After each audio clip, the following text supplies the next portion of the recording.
Mheshimiwa Rais, swala la ununuzi wa pamba kwa kutumia mnunuzi mmoja.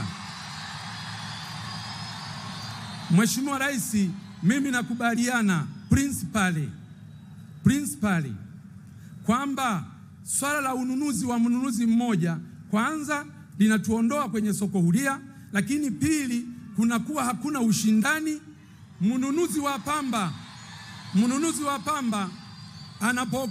unapokuwa na mnunuzi mmoja akipata matatizo tu ya kifedha kidogo, wananchi hawa wanaenda kwenye AMCOS, wanaenda kwenye maeneo ya kuuza pamba, hakuna fedha.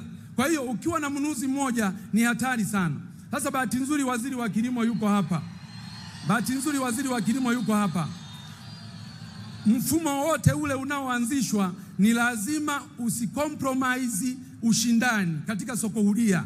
Mfumo wote ule unaoanzishwa usilete usumbufu kwa watu waende kuuza pamba sokoni halafu wasikute pesa. Wakiwa wanunuzi wengi, huyu akiwa na changamoto ya fedha, huyu akiwa na changamoto ya fedha, huyu atakuwa nazo fedha. Kwa hiyo ukiwa na wanunuzi watano huwezi kupata shida ya fedha. Mheshimiwa Rais, sisi kule Kisesa tunakudai na wale na maeneo mengine kote wanaosema wakudai zile fedha zihamishe kule zilete Kisesa, kwa sababu bado tuna mipango mingi ya maendeleo katika maeneo yetu.